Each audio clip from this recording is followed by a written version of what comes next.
हाल ही में मैंने काफ़ी ज़्यादा एक क्लासिक और मोस्ट नोटोरियस मूवी देखी जिसका नाम है टैक्सी ड्राइवर। और आप में से बहुत से लोगों ने इस मूवी को देख रखा होगा और काफ़ी लोग ऐसे भी हैं जो इस मूवी के बारे में नहीं जानते हैं। और अगर आप मार्टिन स्कॉर्सेज़ या उस तरह के सिनेमा को एक्सप्लोर करना चाहते हैं तो ये one of the top list movie में आ जाती है। खैर, ये मूवी के बारे में ज़्यादा तारीफें तो बाद में ही होंगी। फिलहाल बात कर लेते हैं ये मूवी क्या है। तो एक हमारा मेन कैरेक्टर है जो एक्स मरीन है।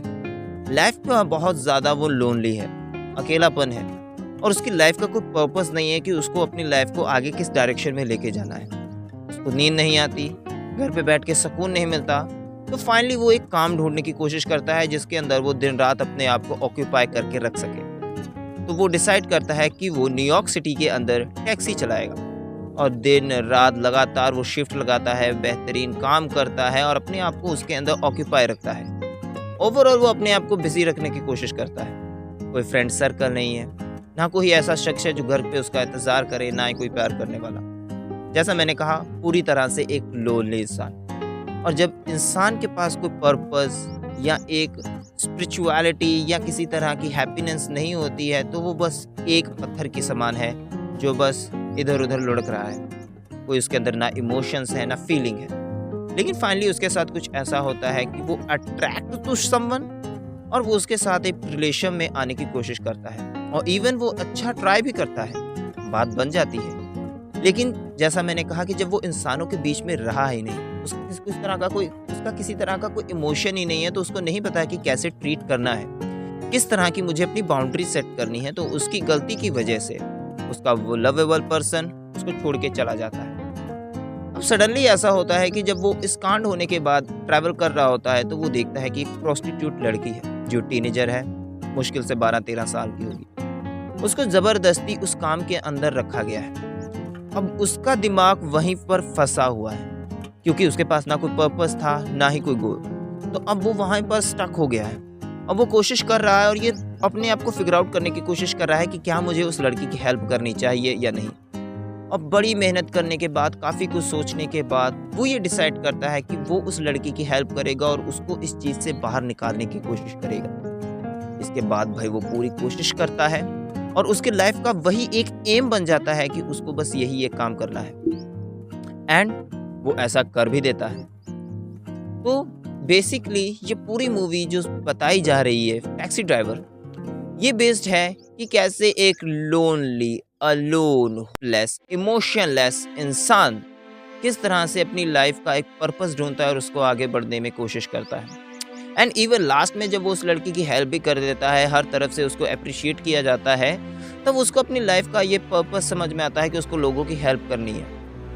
और एंडिंग में भाई वो लड़की जो छोड़ के गई थी वो भी अब वापस आने की कोशिश करती है। लेकिन सिर्फ यही नहीं है जो इस मूवी को खास बनाती है। इसके अलावा भी इस मूवी के अंदर बहुत कुछ है, एक हेडिंग मीनिंग है और काफ़ी कुछ ऐसे टॉपिक्स हैं जिसके ऊपर बात करना तो काफ़ी ज़रूरी बन जाता है। जैसे सबसे पहले हमें इसमें ये देखने को मिलता है कि इसमें एक पॉलिटिक्स इन्वॉल्वमेंट भी हमें देखने को मिला है।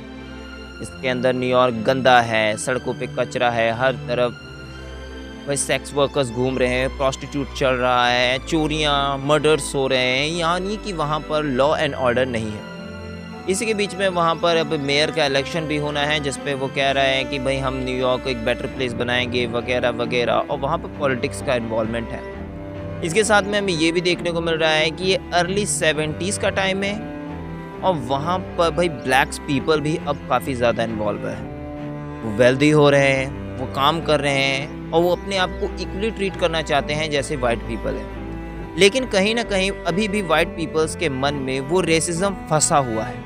वो उनको इक्वली ट्रीट करने की कोशिश नहीं कर रहे हैं और ना ही उनको अपने बराबर मान रहे हैं। तो इस मूवी के अंदर काफ़ी ज़्यादा हमें रेसिज्म देखने को भी मिलता है कि कैसे वो लोग ब्लैक पीपल को टारगेट करते हैं। और इवन हर जगह ब्लैक पीपल वहाँ पर ये भी दिखाया गया है, करेक्ट भी नहीं है लेकिन गलत भी नहीं है, लेकिन उनका भाई अमेरिका में वो चलता है। वो जिस तरह से वहाँ पे रेसिज्म को देखते हैं वो आज भी कोई नई बात नहीं है, वो वहाँ आज भी चलता है। वरना आज के टाइम पे ब्लैक्स मैटर क्यों चलता है। मूवी काफ़ी पुराने टाइम की बनी हुई है तो आज की तरह उसमें मसाले मत ढूंढने की कोशिश करना या वो फैंसी हैवी पावर वाले डायलॉग भी नहीं है। एक नेचुरल कन्वर्सेशंस कैरेक्टर के बीच में देखने को मिलती है। एक कैरेक्टर कैसे अपने एक्शंस के थ्रू अपना इम्पैक्ट छोड़ने की कोशिश करता है, वो चीज़ हमें देखने को मिलती है।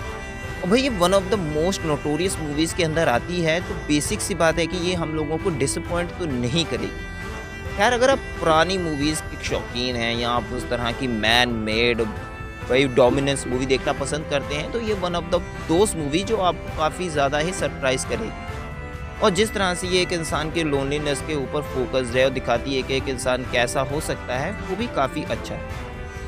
और इस मूवी के अंदर छोटा-सा सेक्शन आता है जो भाई बीम मटेरियल है और सब लोग आज भी अगर उस मूवी को रिकॉग्नाइज़ करना हो तो उसी से करते हैं। Are you talking to me? That's the dialogue and he repeat again and again. और जिस तरह की वो एक्सप्रेशन और वहाँ परफॉर्मेंस देता है, वो काफ़ी ज़्यादा बेहतरीन है। परफॉर्मेंस से याद आया, जिस तरह से हम इस मूवी के अंदर कैरेक्टर्स के बीच में एक बॉन्डिंग और परफॉर्मेंस देखने को मिलती है, काफ़ी अच्छी चीज़ है, जो काफ़ी नई चीज़ें सीखने को भी मिल सकती हैं। ये तो मूवी का मैंने एक ओवरऑल बताया कि मूवी किस तरह की है और किस तरह की चीज़ों के ऊपर वो बात करती है। अगर और डिटेल में इस मूवी के कॉन्सेप्ट के ऊपर अगर आप जानना चाहते हैं, तो आप कमेंट कर दीजिएगा। आपके लिए नया वीडियो बन के तैयार हो जाएगा।